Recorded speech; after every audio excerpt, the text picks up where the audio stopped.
Beneath the sidewalk you walk on today rests a forgotten city.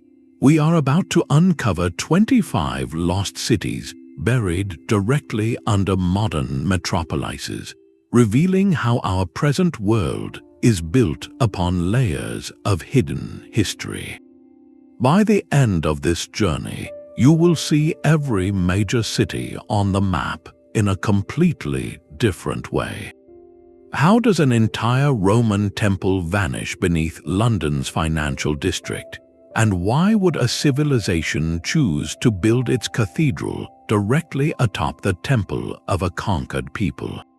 This exploration is a testament to human resilience and the silent stories waiting in the dark, connecting our contemporary lives with the echoes of vanished worlds.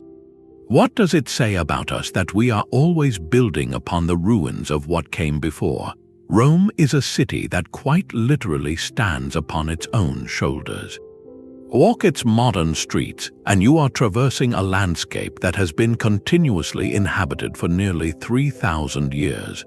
The ground beneath your feet is not solid earth, but a dense, compacted layer cake of civilizations, each one building directly upon the foundations of the last. This is our first and perhaps most profound example of a lost city buried beneath a modern metropolis, not through sudden catastrophe, but through the slow, deliberate process of urban rebirth. The ancient Roman Forum, the bustling center of law, commerce, and politics for centuries, now sits in a sunken trench several meters below the contemporary city's level. It was not swallowed by the earth in an instant, but gradually interred by the accumulated silt from flooding rivers and the relentless debris of new construction. Medieval Romans, needing building materials, would quarry the marble facades of ancient temples, leaving the structures to crumble and be buried. Then, they would erect their own churches on the very same sacred ground, a physical declaration of a new faith built upon the old. This vertical archaeology is visible everywhere. You can descend a staircase beside a busy road and find yourself face to face with the perfectly preserved columns of a temple dedicated to the Emperor Claudius, now encased within the basement of a Renaissance church. Perhaps the most astonishing survivor is the Cloaca Maxima, the Great Sewer. Constructed in the 6th century before the Common Era, this monumental stone drain was engineered to channel marsh water and waste away from the city center. Remarkably, sections of it still function today, a testament to Roman engineering that operates silently beneath the feet of unsuspecting tourists. Modern development continues to reveal these hidden layers. During the construction of a new subway line, workers stumbled upon the ruins of a barracks for the Imperial Guard, complete with mosaic floors and frescoed walls. In another part of the city, digging for a parking garage uncovered an entire Mithraeum, an underground temple to the god Mithras, its altar still in place where ancient Romans once conducted their secretive rituals. The story of Rome teaches us a fundamental truth about urban life. Cities are rarely completely erased. Instead, they are absorbed. Stone is recycled, foundations are reused, and sacred spaces are reconsecrated.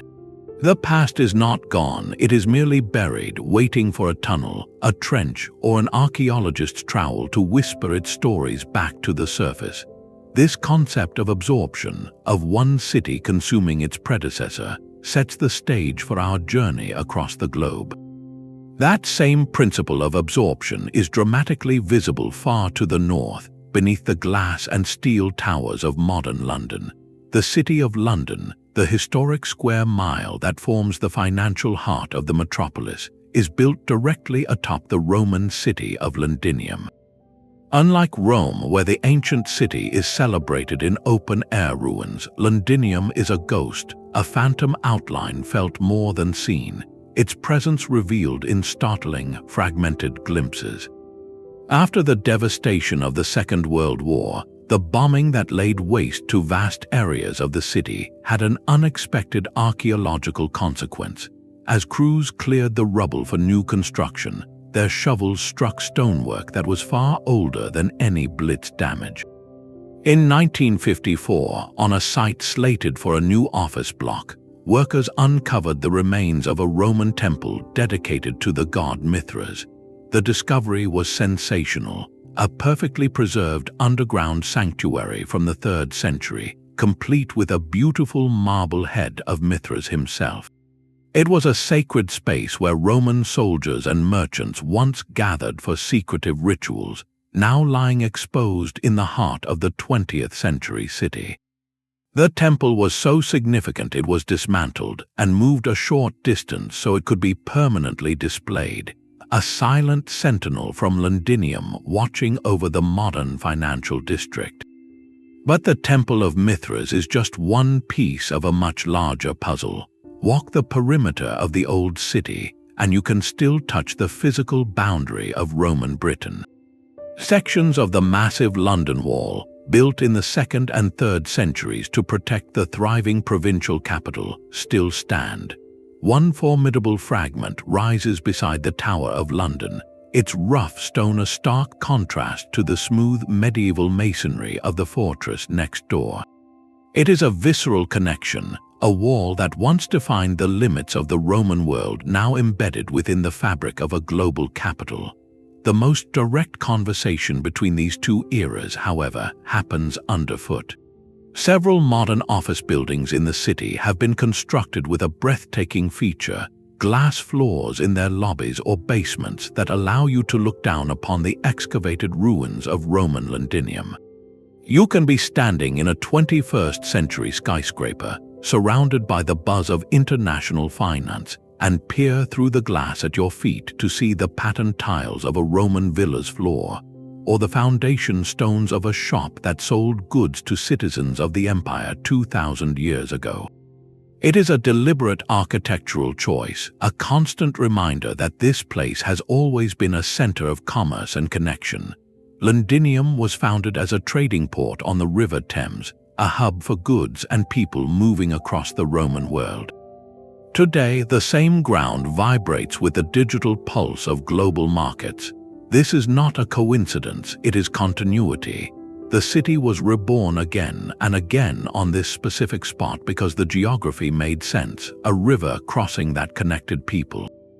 The discovery of Roman ruins beneath London's financial center tells a powerful story about urban destiny, how the practical logic of trade and movement can echo across millennia, ensuring that even when a city is buried, its essential purpose is never truly lost.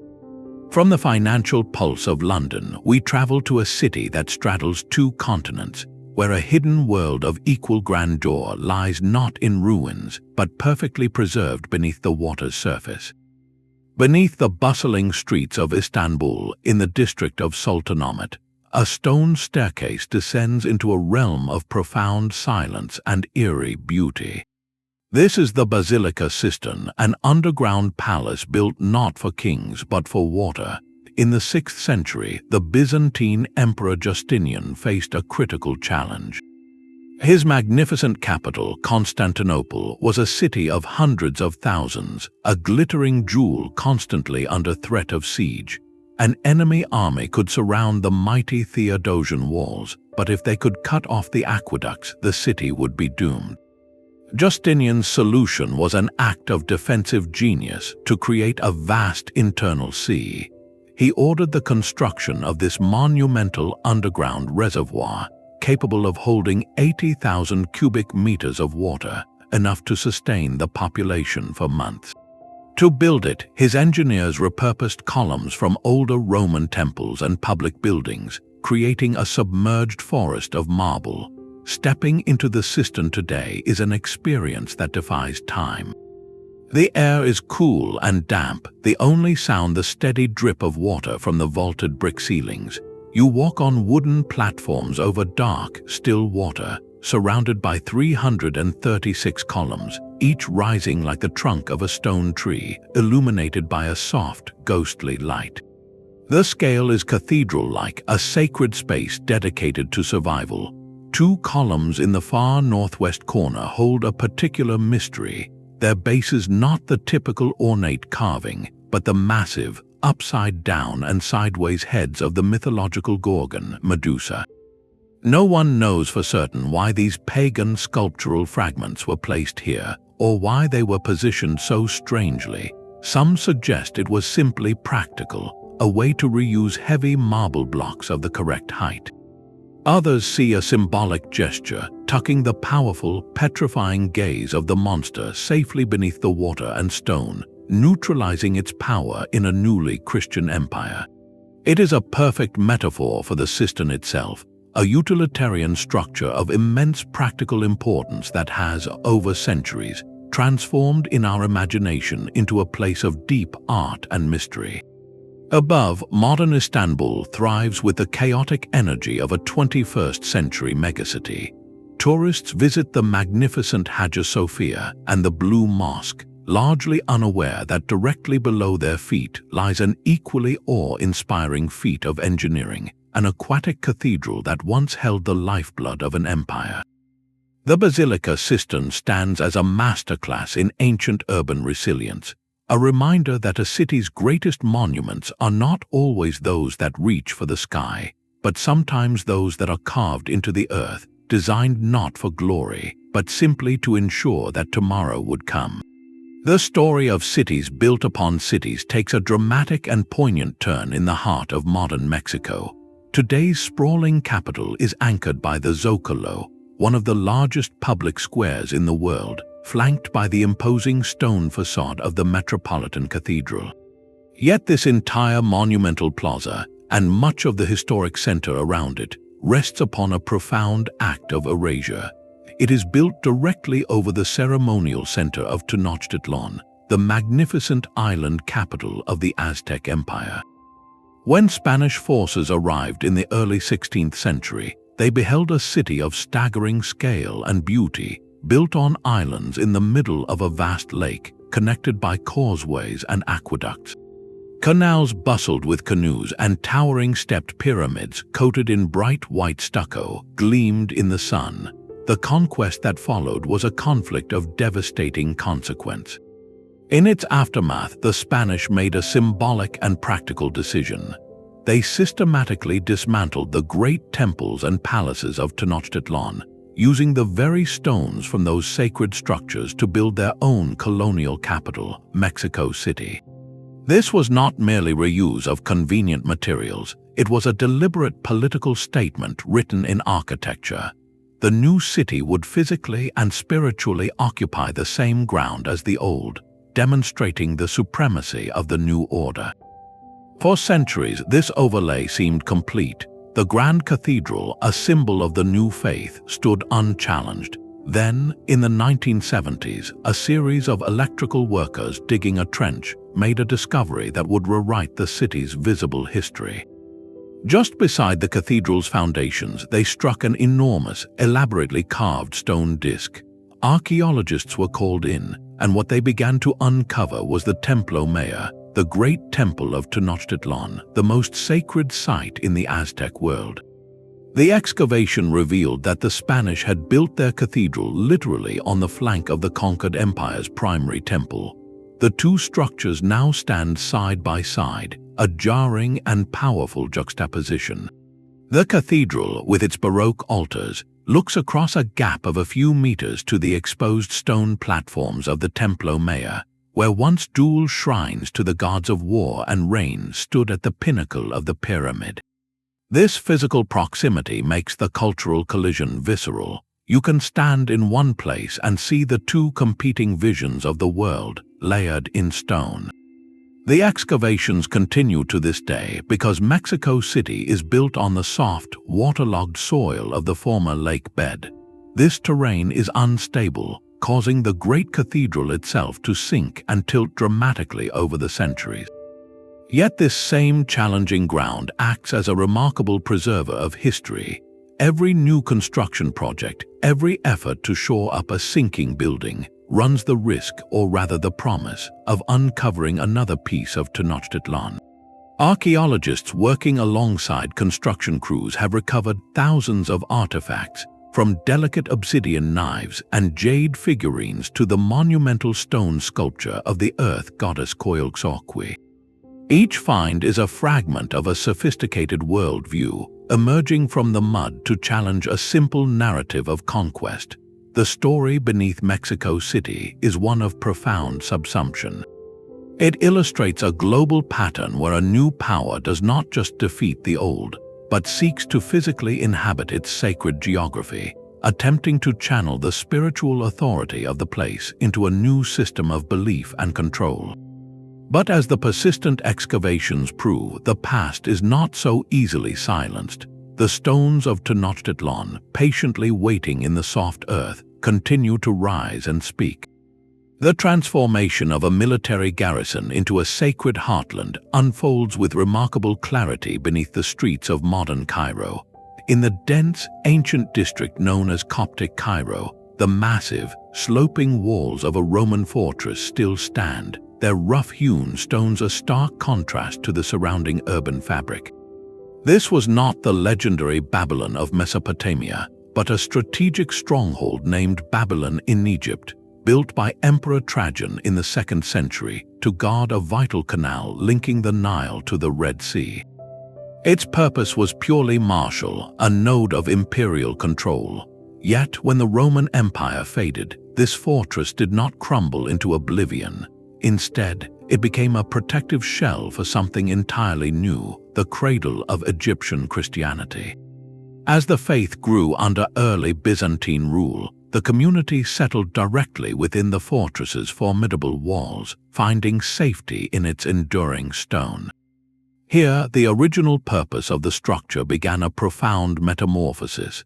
The most stunning symbol of this change is the Church of Saint Virgin Mary, better known as the Hanging Church.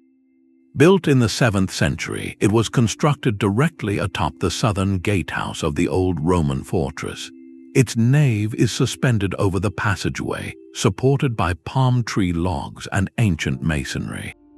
To enter, you climb a staircase that rises from the street level of today to the church floor of centuries past, a physical ascent that mirrors the spiritual journey of the place itself. Within its serene interior, ivory-inlaid icons and cedarwood screens speak of deep devotion, all housed in a building that literally hangs upon the bones of Roman military power. Just a short walk away stands the Ben Ezra Synagogue, traditionally believed to be located on the site where the infant Moses was found. Its presence adds another profound layer to this compact enclave, creating a tapestry of Abrahamic faiths all woven into the same historic defensive site. This district demonstrates a powerful truth about urban survival. A place founded for control and conquest can, through the resilience of its inhabitants, be utterly reimagined. The high walls meant to keep people out eventually served to protect a flourishing community within. The gateways designed for soldiers and supplies became the foundations for houses of worship. The fortress of Babylon did not fall, it was consecrated. Its enduring stone provided a stable platform upon which successive generations could build their spiritual lives, a literal fortress of faith that has sheltered continuous prayer for nearly 2 millennia. This seamless transition from sword to scripture shows how the most practical of human constructions can acquire layers of meaning their builders never envisioned, their original strength repurposed to shelter not armies but the human spirit. Athens presents a different kind of palimpsest, where every shovel of earth turns a page in the story of Western thought. The modern city, with its vibrant cafes and bustling traffic, sits atop a physical archive of its own legendary past. This relationship became stunningly clear during the massive project to build the city's metro system ahead of the 2004 Olympic Games. As engineers dug deep tunnels for the trains, they did not just move earth, they opened a vertical corridor through time. The Syntagma metro station, located in the heart of the city near the Parliament building, is perhaps the most striking example. Descending its escalators, you are greeted not by advertisements but by archaeology. The station walls have been left exposed in a long, deep cross-section, revealing the accumulated layers like a geological core sample. At the top, you see the rubble of 19th century buildings. Below that, the distinctive brickwork of Byzantine houses. Deeper still lie the flagstones of a Roman road, and at the very bottom, the simple stone-lined graves from the classical era. It is a public library of strata, where commuters on their daily journey literally walk past 25 centuries of urban life. The station itself has been transformed into a free museum, with glass cases displaying artifacts found during its construction, from clay water pipes and marble inscriptions to delicate gold jewelry. Here, the lost city is not a single buried metropolis, but a cumulative record. Each layer represents a different chapter in the city's long dialogue with itself. The classical period laid the philosophical and political foundations. The Romans added their own infrastructure, like the aqueduct whose remains were uncovered, demonstrating their talent for engineering and administration. The Byzantines built upon that, weaving their Christian faith into the urban fabric. This seamless integration of transit and history makes a profound statement. A society rushing toward the future chose to pause and permanently enshrine the evidence of its journey in the very path of its progress. The metro did not erase the past to make way for the new. It instead created a new kind of civic space where the two coexist in constant conversation. You can wait for a train while gazing at an ancient Athenian road, contemplating the countless footsteps that have traveled this same route for millennia, from sandaled philosophers and Roman legionaries to today's citizens. This physical underpinning of the modern city reminds us that the birthplace of democracy, drama, and so much of our intellectual tradition was not an abstract idea, but a living, layered, and often messy place. Its enduring legacy is literally built into the ground, ensuring that every generation of Athenians moves forward while remaining in touch with the bedrock of their own identity. The romantic heart of Paris has always pulsed with a rhythm far older than its bohemian cafes. Long before its boulevards were lined with chestnut trees, this was Lutetia, a modest but thriving Gallo-Roman town on the banks of the Seine. While Rome built monumental forums and London raised mighty walls, Lutetia's legacy is more intimate, a whisper of provincial life that survives in the most unexpected corners of the modern city. Tucked away in the Latin Quarter, behind unassuming residential buildings, you can stumble upon the Arenys de Lutetia. This is not a ruin cordoned off behind a fence, but a vibrant public park. Children play soccer on the grassy oval that was once the arena's floor, while people sit on the stone steps that served as seating for thousands of Roman spectators nearly 2,000 years ago. The amphitheater, discovered in the 1870s during street renovations, was not merely excavated and preserved, it was lovingly integrated back into the daily life of the neighborhood. It is a space where history is not observed from a distance but actively inhabited.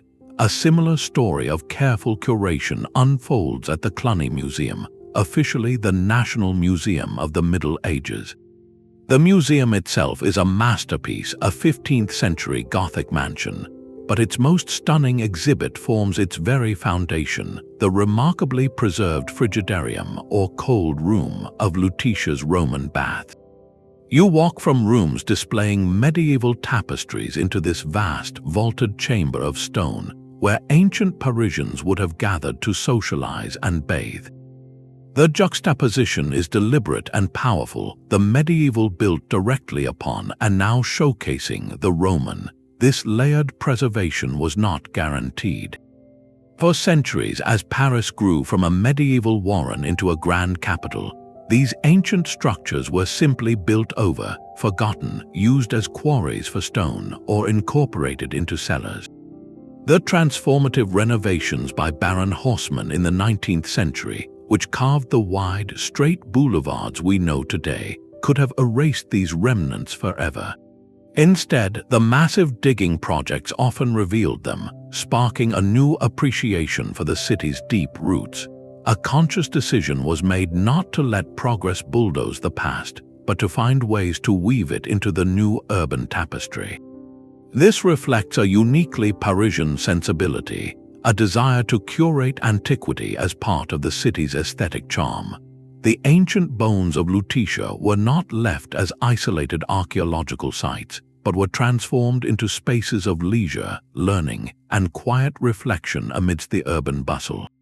They are curated relics, yes, but they are also living proof that a city can honor its past without being trapped by it.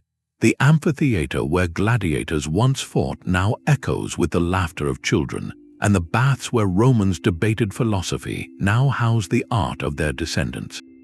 It is a graceful, almost poetic dialogue across time, suggesting that the true city of light illuminates all its centuries, not just its most recent ones. Delhi does not simply have a history, it is a conversation in stone between successive empires. The sprawling modern capital is not one ancient city buried beneath concrete, but a breathtaking sequence of at least 7 major historical capitals, each one built literally upon the rubble and reclaimed materials of the last. This creates a landscape where 1,000 years of power, faith, and culture are compressed into a single, living archaeological site. The most dramatic symbol of this layered legacy is the Qutb Minar, a soaring victory tower of red sandstone that rises 73 meters into the sky. But to understand its full meaning, you must look down at its feet. The Minar stands not in an empty field, but amid the sprawling ruins of Lal Kot, the fortified city of the Tomar Rajputs from the 11th century. The conquerors who built the Minar, the early Delhi sultans, did not erase this Hindu city. Instead, they built their own complex directly within its walls, repurposing its stones. The most striking evidence is the Quwwat-ul-Islam Mosque, one of the earliest in northern India. Its colonnades are filled with pillars that are clearly not Islamic in design. They are intricately carved with Hindu and Jain motifs.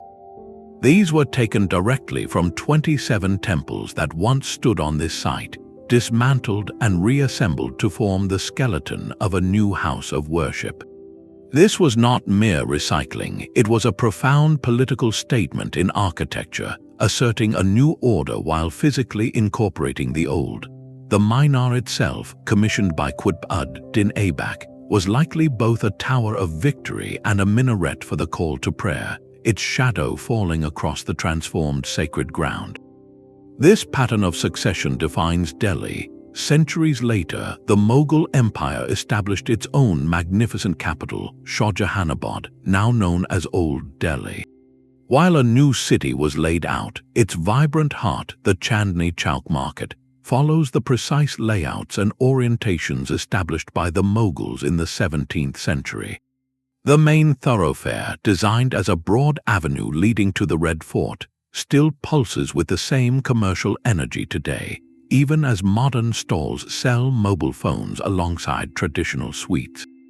The Jama Masjid, one of the largest mosques in India, still overlooks this chaos from its elevated courtyard, its presence a constant anchor to the Mughal vision.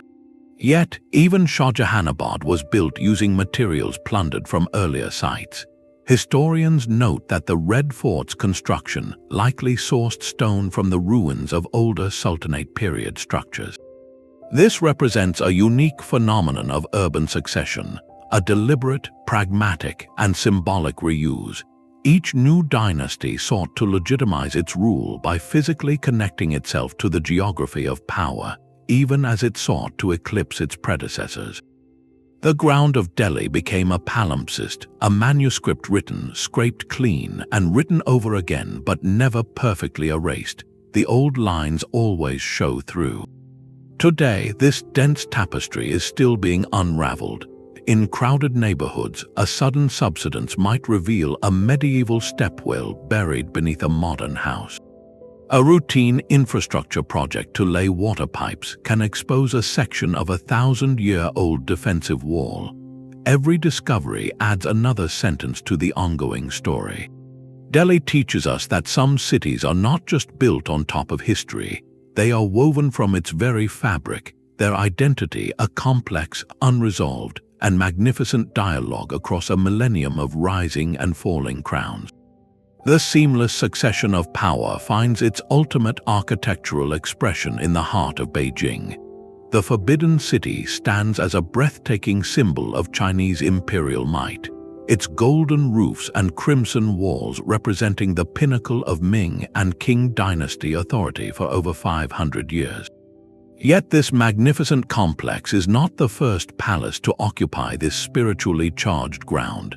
Deep beneath its courtyards and foundations lies the ghost of another capital, a discovery that quietly reshapes our understanding of imperial continuity. For decades, the narrative suggested the Ming founders built their new capital from scratch after displacing the Mongol-led Yuan dynasty. But archaeology has revealed a more complex and deliberate story. In the early 2000s, during restoration work within the Forbidden City itself, researchers made a startling find. Beneath the floors of later Ming structures, they uncovered the foundations of older, grand halls from the Yuan dynasty capital, known as Dadu. These were not just random ruins, they were the bones of the central palace from the preceding empire, carefully buried and built over. This was no accident of urban development, it was a profound political act. The first Ming emperor, Hongwu, and his son who oversaw the Forbidden City's construction, Yongle, faced a critical challenge of legitimacy. They had overthrown a foreign dynasty. To consolidate their mandate and assert their place as the true heirs to Chinese civilization, they needed to harness the spiritual geography of power. By constructing their own imperial city directly atop the axis and foundations of the Yuan palaces, they performed a symbolic takeover. They were not erasing history, they were consuming it, channeling the perceived cosmic authority of the location into their new regime. The very orientation of the Forbidden City, its north-south axis aligned with celestial principles, follows the urban plan laid out by the Yuan planners over a century before. Even the artificial hill to the north of the palace, Jingshan Park, was created from the earth excavated to build the Ming moats and canals, but it serves a purpose on the sacred landscape meant to stabilize the energy of the site. Every brick laid upon those older foundations was a statement, a declaration that the new dynasty was both a rupture and a continuation, burying the immediate past while being inextricably shaped by its choices. This hidden layer rewrites a simple tale of dynastic replacement. It reveals the deep grammar of Chinese statecraft, where the physical occupation of sacred space was as crucial as military victory. The Forbidden City, in all its majesty, is therefore a masterpiece of political theater built upon a concealed foundation. It reminds us that the most enduring symbols of power are often those that successfully hide their own origins, standing firm because they are anchored not just in earth, but in the legitimizing weight of all that came before. A military camp on a distant frontier can become the heart of a great European capital. This is the story of Vienna, where the modern city's elegant first district, with its grand opera house and stately palaces, is built directly atop the precise, orderly footprint of a Roman fort called Vindobona. Established in the 1st century, this was no bustling civilian town like Lutetia, but a strategic legionary fortress on the very edge of the empire, guarding a vital crossing point on the Danube River against tribes from the north. Its purpose was singular: to project Roman power and maintain a fragile border. For centuries, it housed thousands of soldiers, their families, and the traders who supplied them, a self-contained world of discipline and routine. Then, in the year 180, this remote outpost entered the history books for a moment of profound transition. It was here that the philosopher Emperor Marcus Aurelius, author of the profound Meditations, spent his final days, likely succumbing to illness while on campaign. A memorial stone discovered by archaeologists confirms his passing in Vindobona, marking the spot where the light of the empire's stoic leader went out, far from the comforts of Rome. This poignant event hints at the camp's significance. It was important enough to host the emperor himself, a key node in the defensive network that held the civilized world together. The physical evidence of this martial past is not locked away in distant fields, but woven into the fabric of the modern city center. Beneath the picturesque Hoher-marked square, one of Vienna's oldest marketplaces, you can descend into a protected archaeological site. Here, preserved in situ, are the foundations of several Roman officers' houses, complete with underfloor heating systems and fragments of painted wall plaster. You walk on metal gangways above the ancient floor levels, the bustling city above completely forgotten. This experience of vertical history is a hallmark of Vienna. Several of the city's major museums, including the Kunsthistorisches Museum and the Wien Museum, have their own basement levels that showcase excavated sections of Vindobana's walls, streets, and workshops. You move from viewing Renaissance art or historical artifacts downstairs into a room where the rough stonework of the Roman frontier greets you, a direct physical connection to the city's deepest origins. This layering creates a powerful, tangible timeline, but Vindobana's influence extends beyond these curated glimpses. If you look at a map of Vienna's first district, the irregular medieval street pattern that grew organically within the old city walls still faintly echoes the rigid grid of the Roman castrum or military camp. Major thoroughfares like the Graben and the Nagelagasse may follow the lines of ancient perimeter roads or internal avenues. The fortress's rectangular outline essentially defined the nucleus from which all later growth radiated. Vienna exemplifies a specific pattern of urban rebirth, where a settlement founded for pure military necessity, a place of watchtowers and barracks, slowly transformed through centuries of peace, trade, and cultural exchange into a beacon of music, art, and diplomacy. The stones that once secured a border eventually provided the foundation for a different kind of empire, an empire of ideas. The frontier post became a crossroads and then a capital, proving that the seeds of high culture are often sown in the most pragmatic and fortified of soils. Naples is a city that wears its history not in quiet ruins, but in explosive, visceral life. Its chaotic streets, a symphony of honking scooters and shouted conversations, rest upon a hollow, honeycombed foundation. Beneath the vibrant modern metropolis lies the ancient Greek city of Naples, and its story is one of remarkable continuity, where the past has never been a distant memory, but a living, breathing layer of the present. Founded by Greek settlers in the 6th century before the Common Era, the colony was originally named Parthenope after the siren of mythology. It was later refounded as Neapolis, the new city, a name that still echoes in Napoli today. This is not a city built upon its predecessor. It is the same city, continuously inhabited for over 2,500 years, each generation literally living atop the works of the last. The most astonishing evidence of this is not in museums but underfoot in a vast, dark labyrinth. Guided tours descend from bustling piazzas into a silent, cavernous world. Here you can walk through perfectly preserved Greek aqueducts, carved from the soft tufa stone, which once carried fresh water from distant springs to the ancient city above. The walls are marked by the chiseled strokes of laborers from 2.5 millennia ago. This subterranean network was expanded by the Romans, who carved out vast cisterns and even an underground theater, its stone seats still visible in the gloom. Later, early Christians used these same tunnels as catacombs, creating intricate burial chambers adorned with fading frescoes. This underground city is not merely an archaeological curiosity. It became a critical sanctuary in the modern era. During the intense bombing campaigns of the Second World War, these ancient passageways and cisterns were transformed into life-saving bomb shelters for thousands of Neapolitans.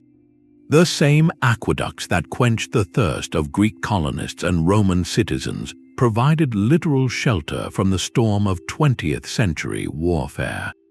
Families huddled in chambers first dug for water storage or for honoring their departed, finding safety in the enduring solidity of stones shaped by their earliest ancestors.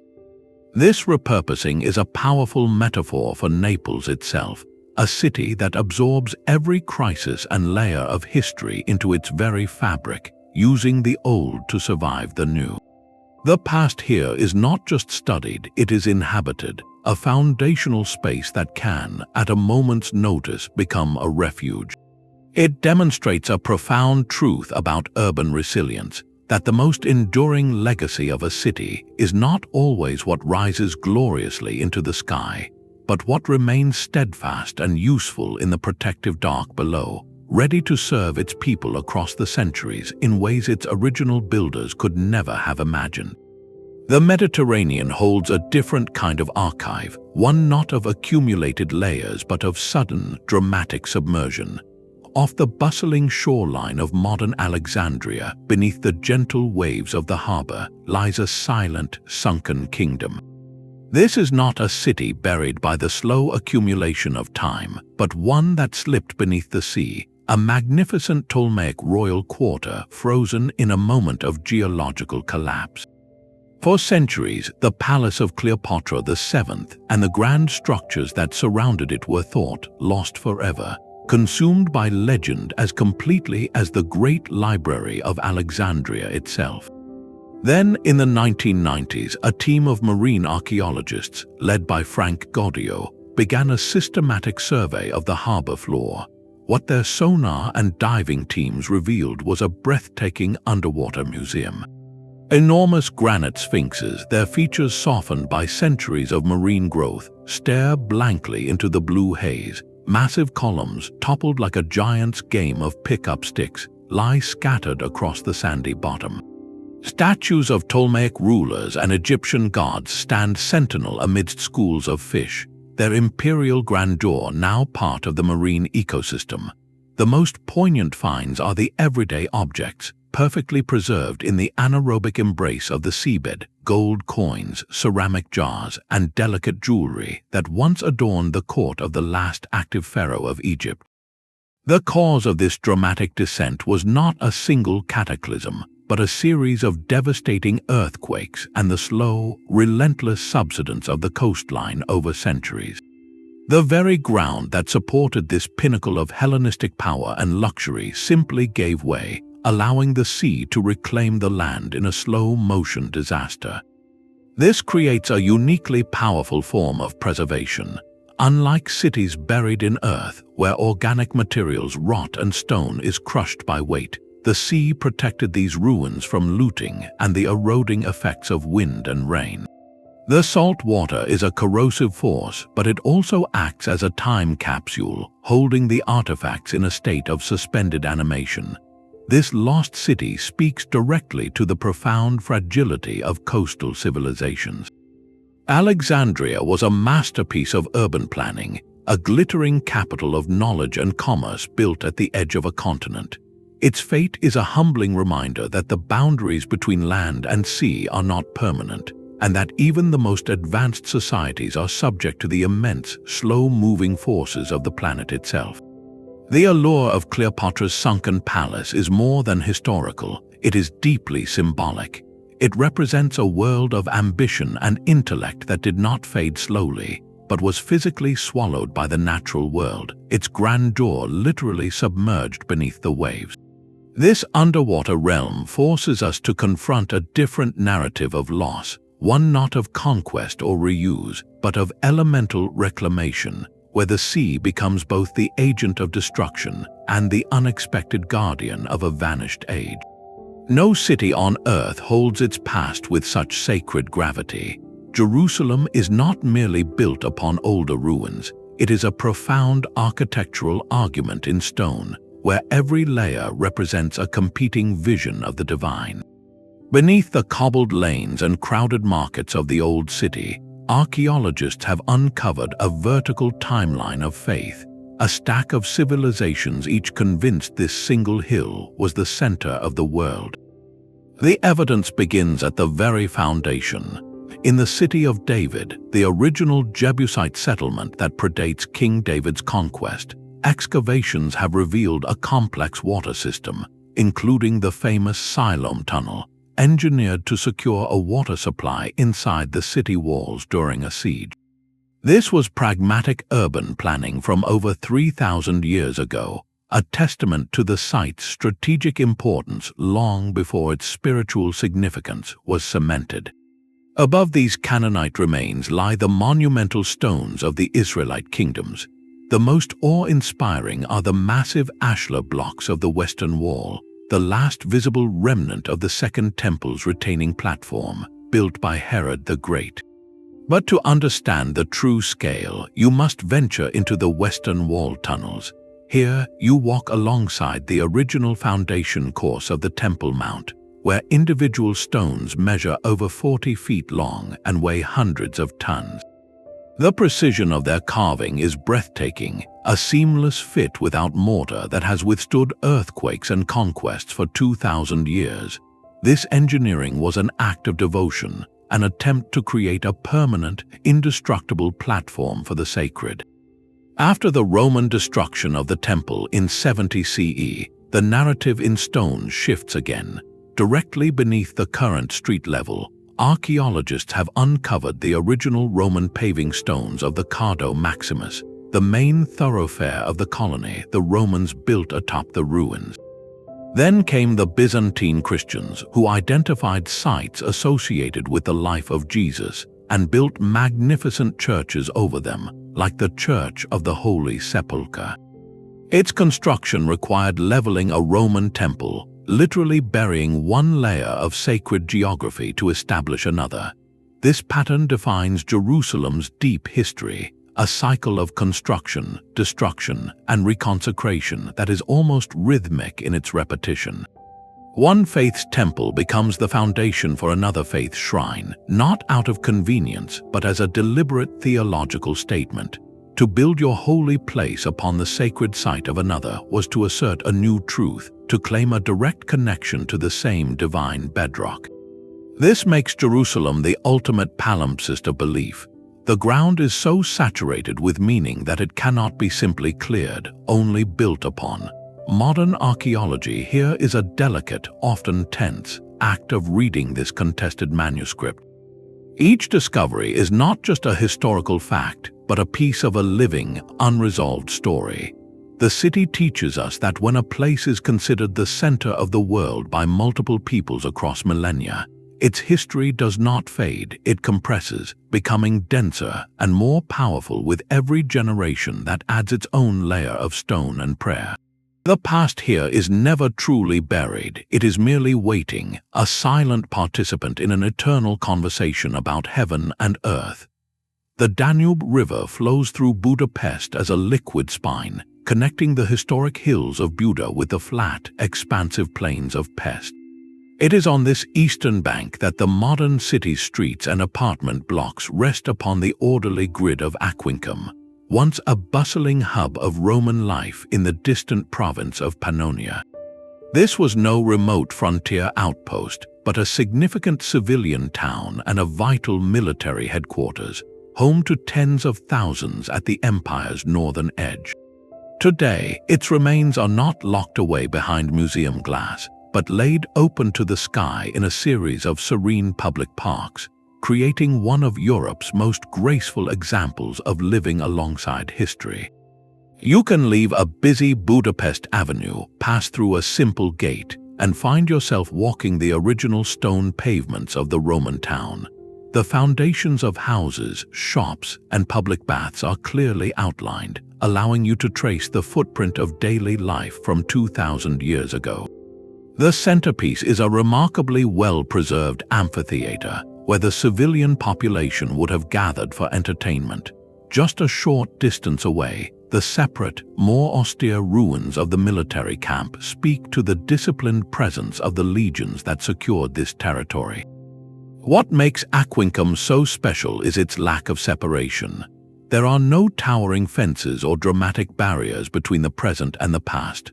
Locals walk their dogs along the ancient streets, Children play hide and seek among the stone foundations, and people sit on benches reading, surrounded by the quiet hum of antiquity. This integration represents a beautifully practical philosophy of heritage. Instead of treating the ruins as a fragile artifact to be isolated, the city has woven them into the neighborhood's green spaces, making history a natural and accessible part of the community's everyday environment. It is a peaceful coexistence, a gentle acknowledgement that the ground beneath this modern capital has stories to tell, and that those stories are best heard not in hushed reverence, but amid the ordinary sounds of contemporary life. This approach fosters a subtle, continuous connection. A resident doesn't need to buy a ticket for a special tour to engage with their city's deep past. They simply take an afternoon stroll. This seamless blend suggests that in some places, history doesn't need to be excavated and then set apart. It can be cared for and invited to remain a living, breathing part of the city's fabric, a quiet companion to the present. Damascus does not remember history, it lives within its unbroken timeline. To walk through the ancient walled city is to move through a living archive where the present vibrates against a backdrop of millennia. The straight street, or via recta, is the city's enduring spine, mentioned in ancient texts as the path where a transformative moment of clarity occurred. This thoroughfare still cuts directly through the heart of the old quarters, its course faithfully following the Roman decumanus laid down 2,000 years ago. The colonnades that once lined it are gone, but its relentless linear logic persists beneath the clamor of the modern souks, a testament to urban planning so effective it defies obsolescence. Every merchant stall, every aromatic spice shop, and every echoing courtyard mosque along this route is built upon strata of prior commerce and faith. This continuous habitation creates a unique and delicate reality. In a city so ancient, every act of modernization is a negotiation with deep time. Routine municipal work, like repairing a water main or strengthening a foundation, can instantly become an archaeological excavation. There are countless stories of construction crews digging only a meter or two below the pavement and striking perfectly cut stone blocks from a Hellenistic wall, or uncovering a section of intricate Roman mosaic flooring that once graced a wealthy merchant's villa. These are not rare, celebrated discoveries, but frequent, almost mundane interruptions in the rhythm of contemporary life, reminding everyone that the ground here is not inert dirt, but a compressed library of human endeavor. The city embodies a profound concept in urbanism, the idea that some places are so magnetically central to human geography that they are never truly abandoned, only endlessly reconfigured. From its origins as an Aramean city-state, a vital hub on caravan routes, to its glory as a Roman provincial capital, and later as the dazzling seat of the Umayyad Caliphate that built the magnificent Great Mosque, Damascus has absorbed each era without erasing the last. The mosque itself stands on a site that has been sacred for over 3,000 years, first to the Aramean god Hadad, then to the Roman temple of Jupiter, and later to a Christian church dedicated to John the Baptist, whose shrine it still houses. This is not a city built upon ruins, but a city woven from them, each thread still visible in the pattern. To live in such a place is to exist in a constant, quiet dialogue with every generation that came before. The weight of this legacy makes every new construction a careful act of preservation by necessity, where builders must work with archaeologists and progress must pause to listen to the whispers from the dust. Damascus teaches us that continuity is the most powerful preserver of all, creating a living archaeological site not in a designated dig zone, but in every basement, under every street, and within the very walls of homes where the past is not a separate chapter, but the foundation of daily life. A city can choose to bury its own heart. Brussels, the modern capital of the European Union, presents a fascinating case of deliberate erasure, not of an ancient enemy, but of a natural feature that came to define its identity in the most problematic way. The elegant, sweeping central boulevards you walk today, lined with grand buildings and busy cafes, are a monumental illusion. They are built directly over the grave of the Seine River, the very waterway that gave birth to the original settlement. For centuries, the Seine was the lifeblood of Brussels, a source of water, a means of transport, and a driver for the textile and brewing industries that made the city wealthy. But as the population exploded during the Industrial Revolution, the river transformed into an open sewer, choked with waste from homes and factories. The slow-moving water became a stagnant, toxic ditch, a breeding ground for illness that culminated in a devastating cholera outbreak in the 1860s. The city faced a crisis, and its solution was radical, audacious, and utterly transformative. Engineers did not clean the river, they entombed it. In a colossal project spanning decades, the entire course of the Seine through the city center was diverted into huge underground culverts and brick tunnels. The old riverbed was filled in, and atop this newly created land, the city constructed the grand boulevards and imposing buildings we see today, a project of urban renewal meant to signal health, modernity, and progress. This was the active burial of a problematic past, a literal covering up of the source of disease and blight to forge a new, sanitized civic identity. Yet, as with all such acts of concealment, the past refused to disappear completely. The lost aquatic landscape of medieval Brussels still whispers from below. During construction projects for new metro lines or building foundations, workers regularly uncover the original stone quays and embankments where medieval merchants once loaded their goods. They find the pilings of old water mills and the stone footings of bridges that once arched over the flowing water, all preserved in the dark, damp earth like skeletal remains of a forgotten world. The hidden geography of the Seine continues to exert a powerful, practical influence. The city's entire drainage and flood management system must constantly contend with the ghost of the river, its flow now confined to man-made tubes but still following its ancient course. Heavy rains can still test the limits of the 19th century engineering, a reminder that the natural world, once buried, is never fully subdued. The story of Brussels and the Seine shifts our focus from the slow burial of antiquity to the rapid, intentional burial of the early modern era. It shows a city not building upon the ruins of a conquered people, but consciously hiding a part of itself it deemed shameful or inconvenient.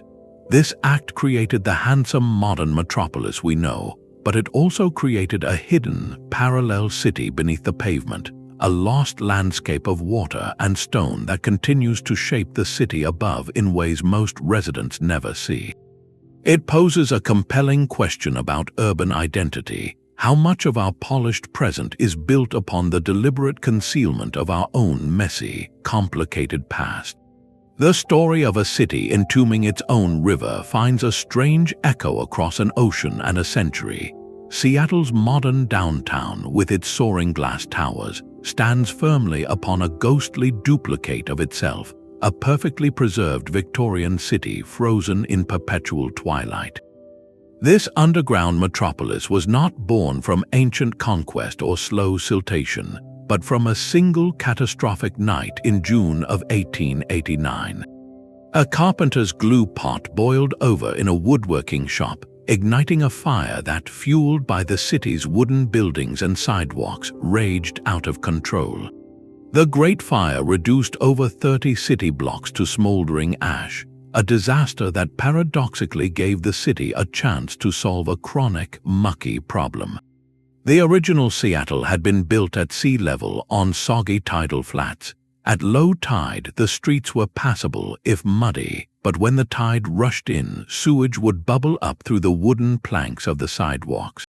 The fire provided a brutal, clean slate. City planners made a radical decision. They would not simply rebuild, they would regrade the entire downtown area, raising the streets by one full story, sometimes two. This ambitious municipal project meant that as new, fireproof brick and stone buildings were constructed, their first floors, designed to be at the old street level, would become basements. Their new second stories would become the ground floor entrances, accessed by ladders and temporary wooden sidewalks until the new street level was filled in around them. For years, the city existed in a state of surreal duality. Citizens climbed ladders to enter shops, while below their feet, the original storefronts and sidewalks remained intact, slowly being walled off by the rising city. Eventually, the regrading was complete, the ladders were replaced with permanent staircases, and the hollow spaces beneath the sidewalks were sealed off, forgotten by all but rats and rumor. This created a perfectly preserved time capsule of late 19th century urban life, a lost city that is barely 130 years old. Today, guided tours lead visitors down narrow staircases into this silent realm. You can walk on the original, uneven brick sidewalks, past the ghostly facades of a bank, a saloon, or a hotel, their windows boarded up, their interiors filled with decades of debris. The air is cool and musty, and light filters in through glass prisms embedded in the modern sidewalk above, casting a dim, spectral glow. This is not archaeology of millennia, but of a few generations. You are not looking at the artifacts of a Roman emperor, but at the discarded bottles of a Victorian pharmacist, the faded signage of a long-defunct trading company, the rusted remains of a period gas lamp.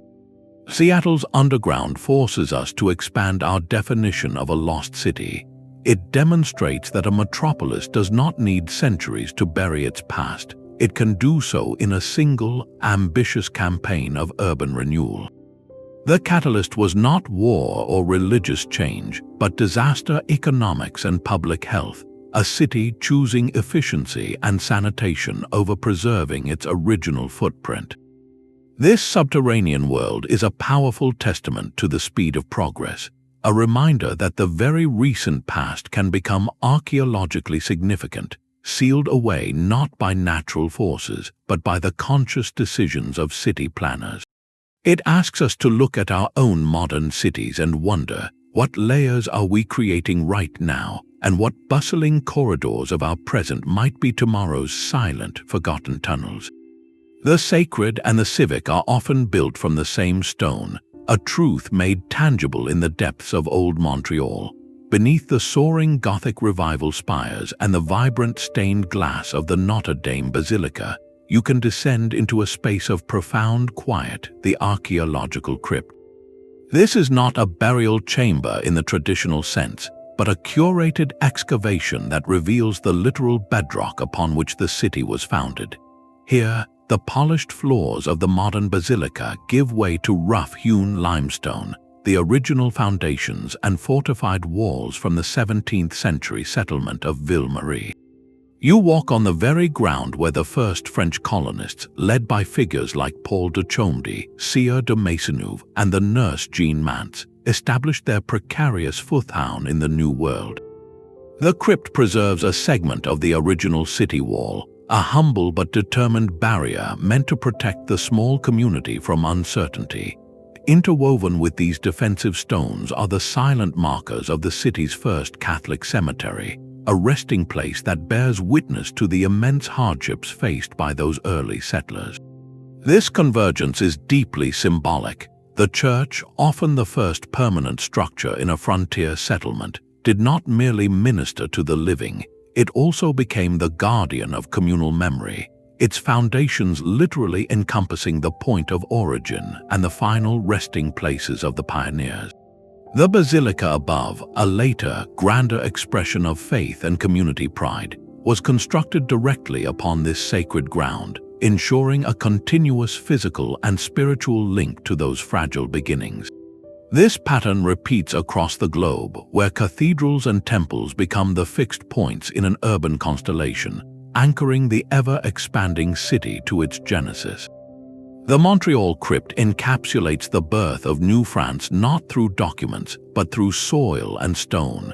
It demonstrates how religious institutions, by their very nature as centers of perpetual community, became the inadvertent archivists of a city's deepest layers.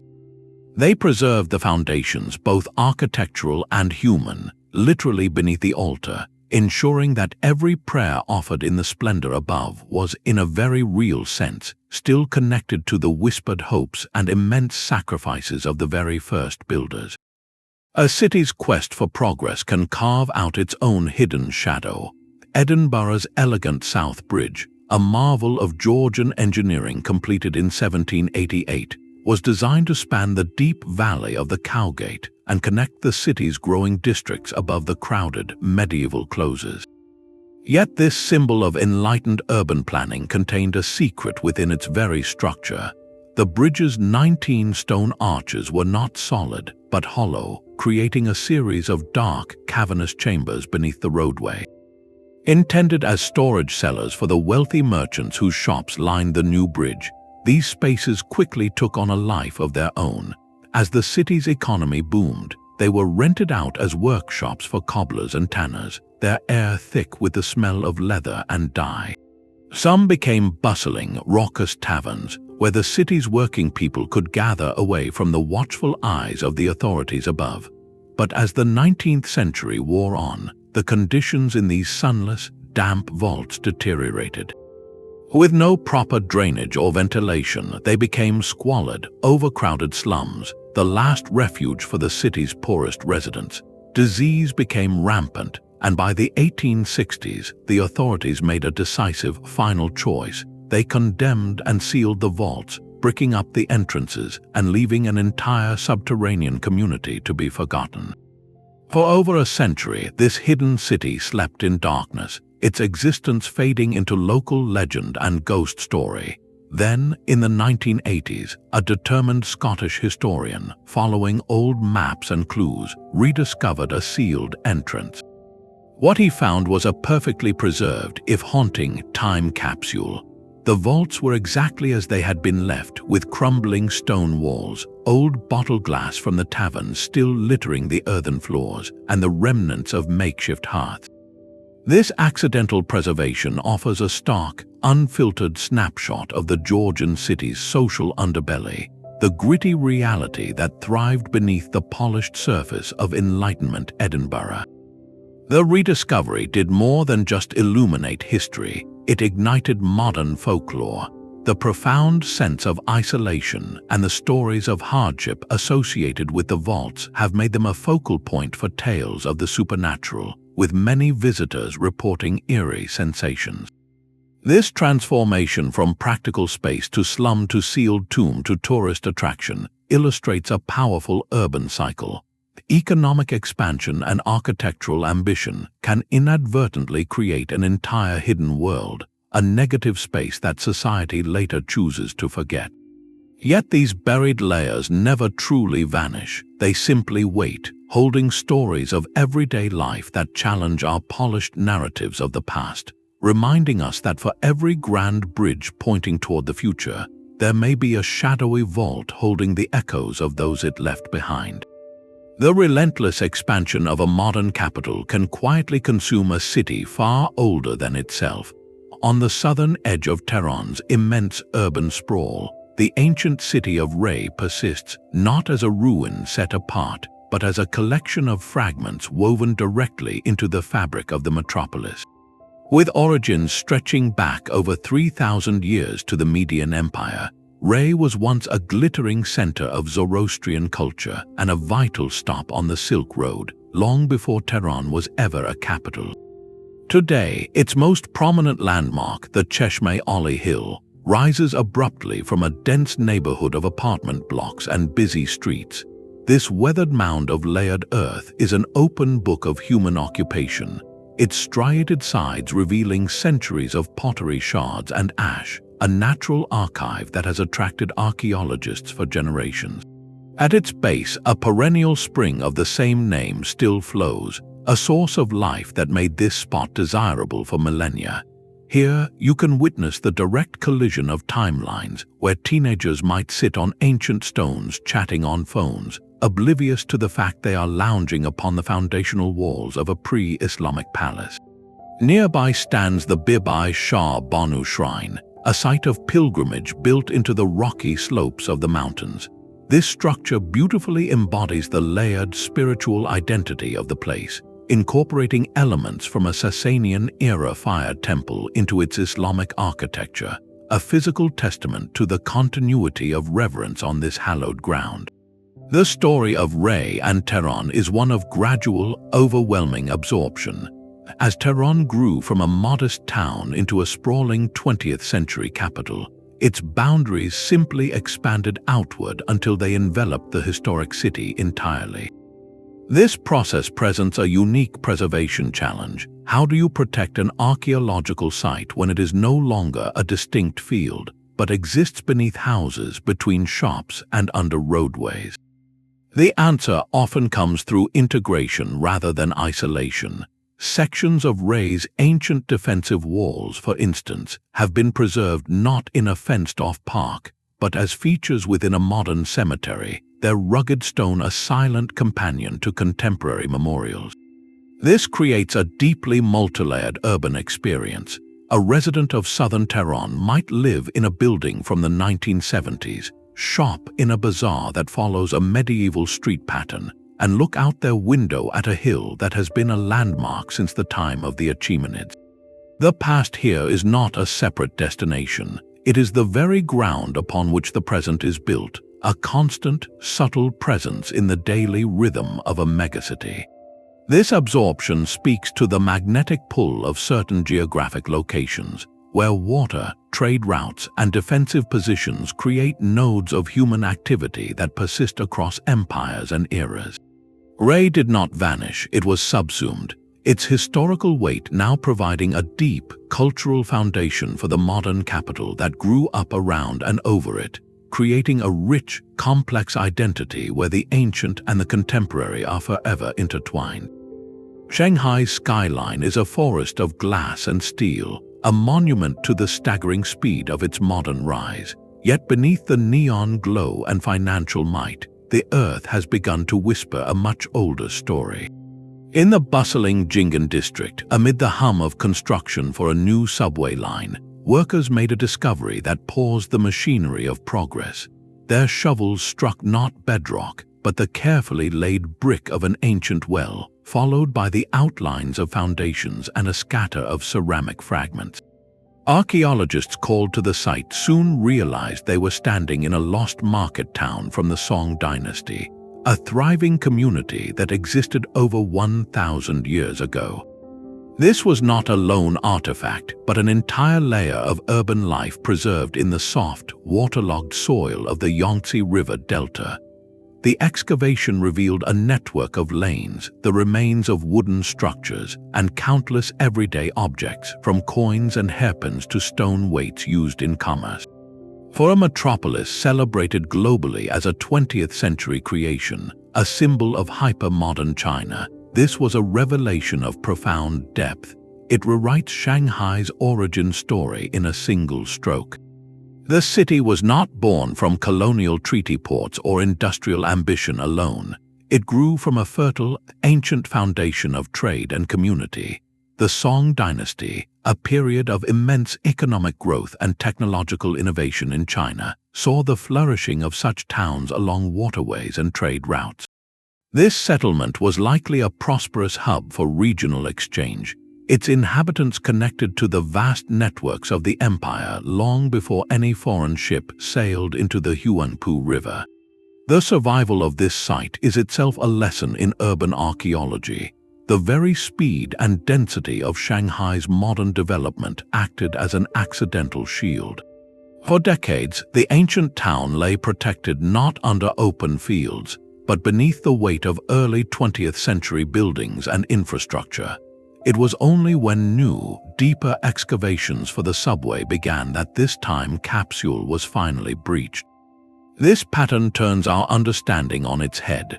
Often we assume rapid construction erases the past, but here, the first wave of modern building created a seal, a protective lid that preserved the Song-era town from disturbance until today's even more ambitious engineering projects reached down to touch it. The discovery forces a beautiful recalibration of perspective. A financier in a skyscraper overlooking Jingen may gaze at a vista of relentless modernity, but directly below, at the level of the subway tunnels, lies the physical proof of a mercantile tradition that is a millennium old.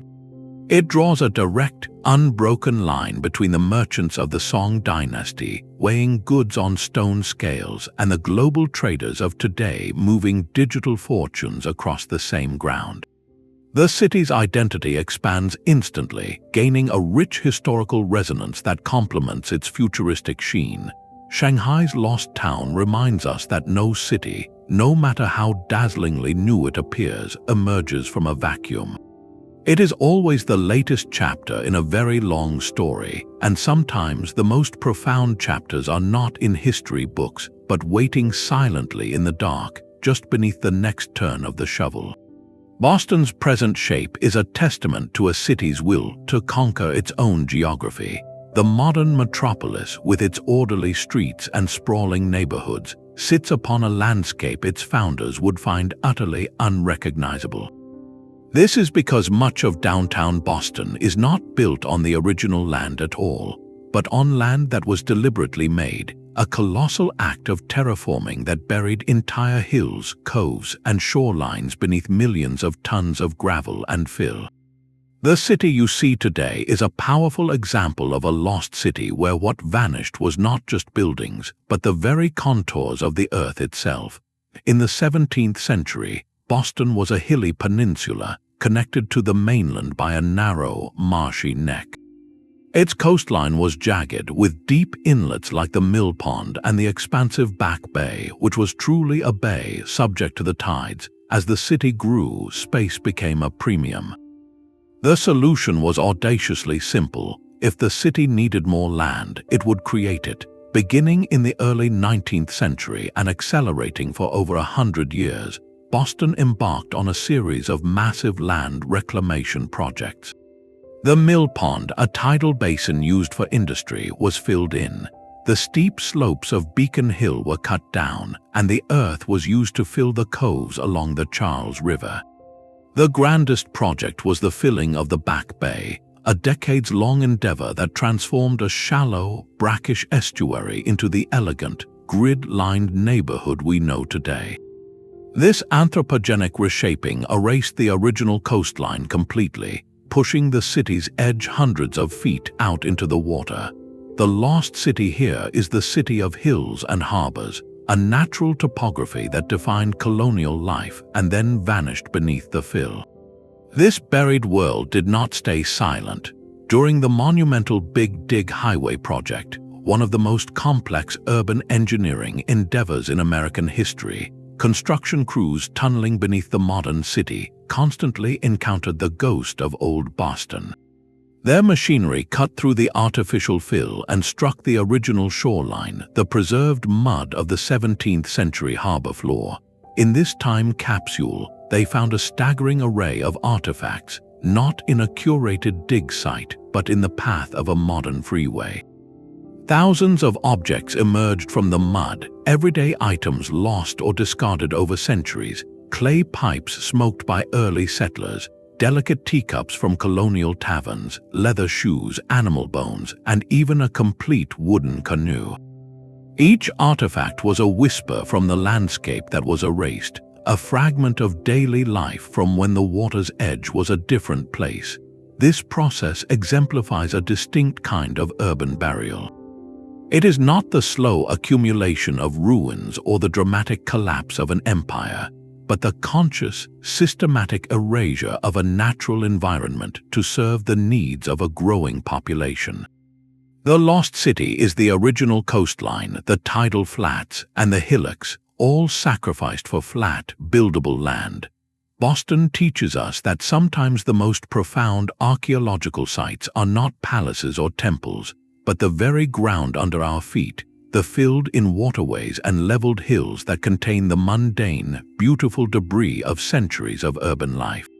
It poses a quiet question about progress. How much of our familiar cityscape is actually a mask, a manufactured layer hiding a more intimate, watery, and rugged past that continues to shape the foundations of everything we build upon it?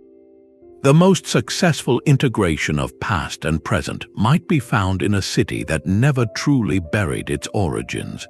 Barcelona's Gothic quarter, with its maze of narrow, shadowed lanes and medieval stone facades, rests upon the precise, orderly grid of the Roman colony of Barcino. Here, the ancient city is not a distant relic to be visited, but a persistent physical presence woven into the daily rhythm of the modern metropolis. You can be walking past a trendy tapas bar, turn a corner, and come face to face with a massive, rough-hewn section of the Roman wall, its stones now forming the side of a centuries-old apartment building. This is not a reconstruction, it is the original fortification from the 2nd century, repurposed over 1,000 years ago and still performing its duty as a structural wall. The city has chosen not to excavate these ruins and then build a fence around them, but to let them stand exactly where they were found, making history an unavoidable feature of the streetscape. This philosophy of in situ preservation reaches its zenith at the Barcelona History Museum, known as MUBA. To enter, you descend below the Plaça del Rei, a stately medieval square, and find yourself walking on glass walkways above the excavated streets of Roman Barcino. Below your feet are the foundations of a laundry, a wine-making facility, and a fish sauce factory, the pungent garum that was a staple of the Roman diet. The museum is not a separate building housing artifacts. It is the archaeological site itself, curated and made accessible. You move through the original spaces, with light carefully illuminating the ancient stonework, allowing you to trace the outline of a shop or pier into a deep well that once provided water for the colony. This approach creates a powerful sense of immediacy. You are not looking at a model or a display case. You are standing within the actual city, its scale and layout laid bare. Beyond the museum, this integration is everywhere. The basement of a bank might contain the preserved columns of a Roman temple, visible through a glass floor. A quiet courtyard reveals the apse of a 4th century church, its curved wall now part of a garden. Even the city's cathedral, a soaring Gothic masterpiece, is built directly over the earlier cathedral, which was itself built over the main temple of the Roman colony. This layering is not hidden but celebrated as a fundamental part of Barcelona's identity. This model of urban archaeology represents a profound shift in thinking. It treats the ancient city not as a fragile artifact to be removed from its context and placed in a sterile museum, but as a vital, functional part of the contemporary city's anatomy. The stones of Barcino continue to hold up buildings, define property lines, and shape public spaces. They are working ruins. This fosters a unique kind of civic engagement with history. For a resident, the past is not a subject studied in school or a trip taken on a weekend. It is the wall of their local bakery or the foundation of their neighborhood square.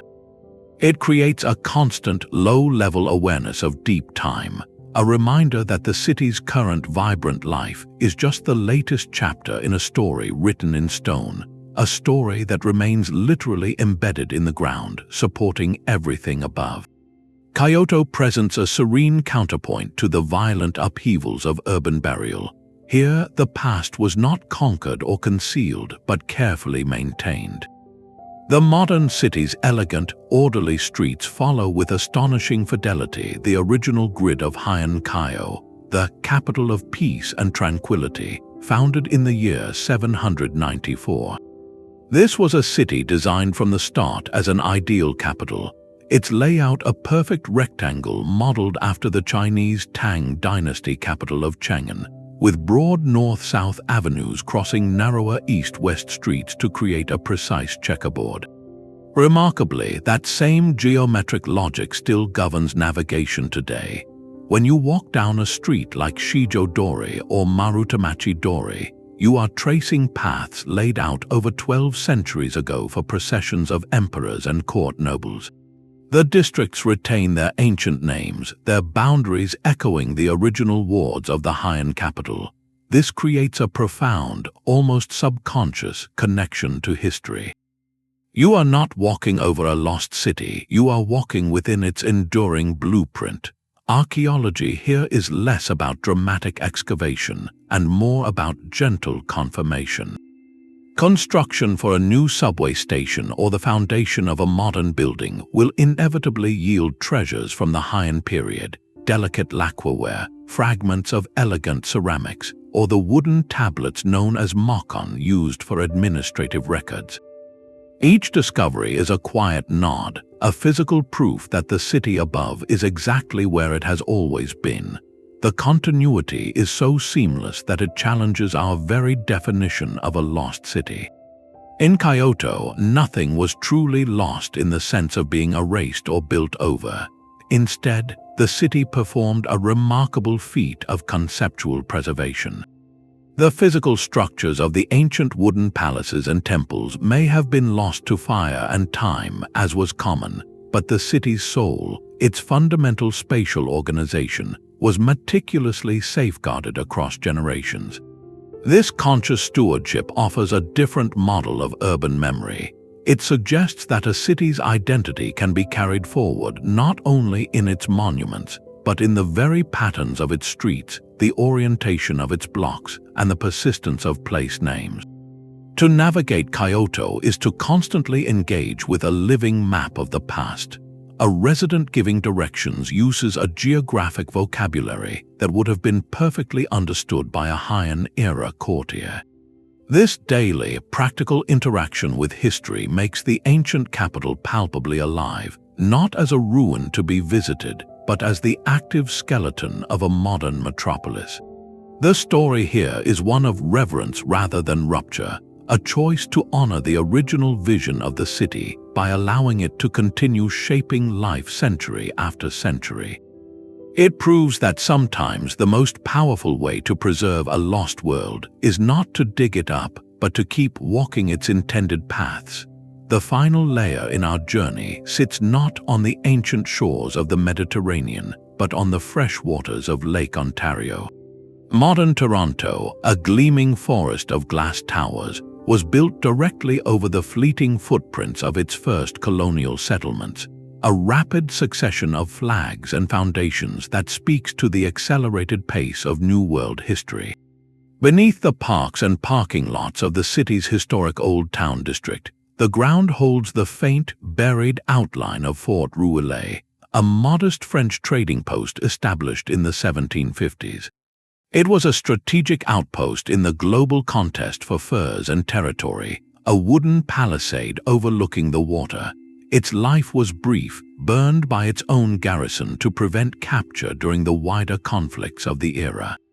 Almost immediately, the British established their own settlement, the town of York, on adjacent land, its street grid laid down in the 1790s. As York grew into the city of Toronto, these earliest colonial structures were simply built over, their wooden posts and stone foundations swallowed by the expanding town. Today, this lost city reveals itself only in fleeting, accidental moments. During a construction project for a new condominium or the repair of a sewer line, archaeologists working alongside crews might uncover a line of dark soil stains in the earth, the ghost of a palisade wall, or the hearthstones of a soldier's quarters from Fort Rouillé. They might find the cobblestone foundation of an early York tavern or a scatter of British military buttons. These are not monumental ruins, but intimate, humble traces of a frontier community finding its feet.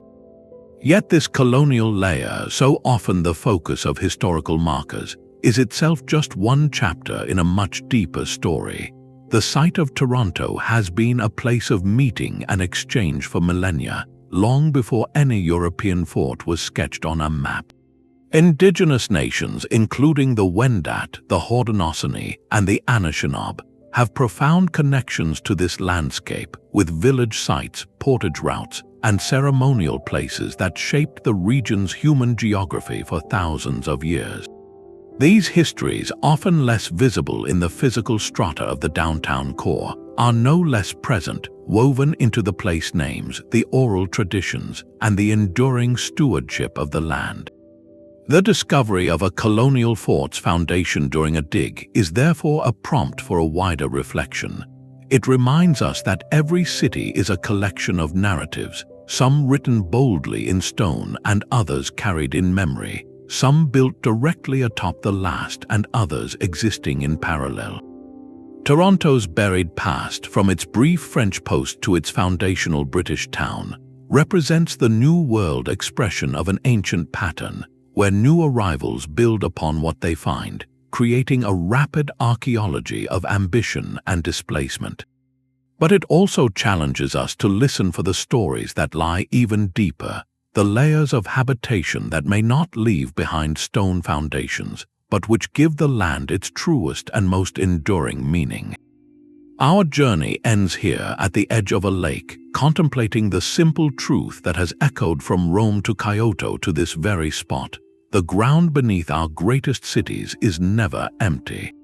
It is a living archive, a quiet testament to the human need to build, to connect, and to belong, with each generation leaving its own mark, only to become, in time, the foundation for the next. Across continents and centuries, a powerful rhythm emerges from these buried streets. Whether through deliberate conquest or slow accumulation, cities do not simply replace what came before, they absorb it. They become urban palimpsests, a term borrowed from ancient manuscripts where old text was scraped away to make room for the new, yet faint traces of the original writing always remained visible beneath the surface. Our journey reveals that human settlements are the ultimate palimpsests, with each generation writing its story in stone and soil, only for the next to build upon the faded lines of the last. Three profound patterns connect Rome to Kyoto, to Tenochtitlan to Seattle, forming a universal grammar of how cities remember and forget. The first and perhaps most potent pattern is the sacred overlay. Time and again, we witnessed new faiths constructing their temples and churches directly upon the holy sites of those they displaced.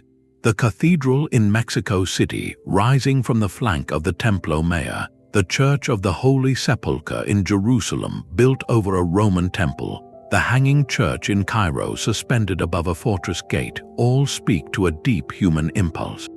Conquering a people was one thing, but to conquer their gods, to claim the very geography of the divine, required a physical act of architectural succession.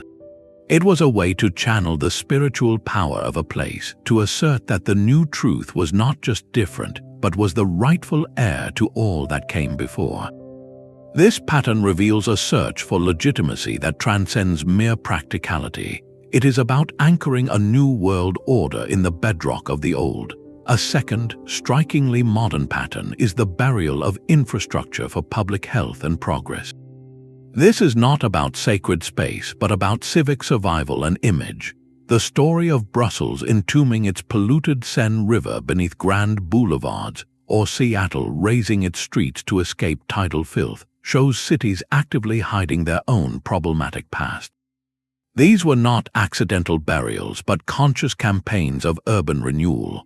The goal was to create a sanitized, efficient, and modern facade, literally paving over the sources of disease and disorder. This pattern speaks to our desire to control our environment, to shape nature to our will, and to present a polished version of ourselves to the world, even if it means sealing away an entire layer of our own history in perpetual darkness. Finally, we see the constant, pragmatic reuse of materials and foundations. From the Romans recycling marble in the Forum to the Delhi Sultans building a mosque from 27 Hindu temple pillars, the old city provided a convenient quarry for the new. This was often born of simple necessity. Stone is heavy and difficult to transport, so why not use what is already there? But it also carried powerful symbolic weight. Reusing the stones of a conquered palace to build your own fortress was a statement of total dominance, a declaration that the old order was not just defeated, but would now physically support the new regime. This pattern highlights a fundamental tension in urban life between the desire for a fresh start and the inescapable, useful weight of the past. Together, these patterns weave a coherent theory of urban evolution. They show that our cities are not just collections of buildings, but physical diaries of our deepest behaviors, our longing for continuity, our relentless pragmatism, and our need to claim space by occupying history itself. We build upon ruins not just because the ground is stable, but because the location means something. The sacred hill, the defensible river crossing, the natural harbor, these geographic truths pull people back across millennia. Each new layer is a response to the last, a dialogue in stone and earth. The lost cities beneath our feet are therefore not failures, but essential chapters in an ongoing story. They are the foundation, both literal and symbolic, for everything that rises above, reminding us that every metropolis is, in the end, a conversation between what we were, what we are, and what we hope to become. The ground you stand on is a library, and every city is a story written in layers. Our journey through these 25 hidden worlds reveals a truth far more profound than mere archaeology. History is not a distant event confined to books. It is the very foundation of our present, the literal bedrock upon which our modern lives are built. From the sunken palaces of Alexandria to the perfectly preserved grid of ancient Kyoto, these lost cities teach us that urban life is a continuous conversation across time. We have seen the sacred overlay where new faiths built their temples upon the old, not just to conquer, but to connect to a place's enduring spirit. We have witnessed the pragmatic burial, where cities like Brussels and Seattle chose to seal away their problematic pasts to forge a healthier, more orderly future. And we have observed the constant, clever reuse of materials, where the stones of a vanquished empire became the pillars of a new one, a physical testament to resilience and reinvention. These patterns speak to a universal human experience. They show us that transience is woven into the fabric of civilization, that even the greatest capitals are subject to the slow forces of geology, the sudden shock of disaster, or the quiet erosion of memory. Yet they also reveal our astonishing ingenuity. The Roman engineers whose sewers still flow, the Byzantine builders who created underground seas, the medieval citizens who turned fortress walls into sanctuaries, all demonstrate a spirit that refuses to be erased. This exploration is an invitation to see the world beneath your feet. Look at the city around you not as a finished product, but as the latest page in a manuscript that is thousands of years deep. That uneven patch in the sidewalk, the oddly angled street, the hill in a flat neighborhood, each could be a clue, a silent marker from a buried world. What forgotten stories rest beneath your own hometown? What layers of hope, struggle, and triumph are compacted into the earth below your daily commute? Let this changed perspective be the lasting gift of our journey. If these hidden histories have sparked your curiosity, there are countless more layers waiting to be uncovered. Share in the comments which lost city beneath a modern metropolis resonates most with you, and consider subscribing to keep exploring the deep, rich strata of our shared human story. The past is not gone, it is merely waiting patiently for us to listen.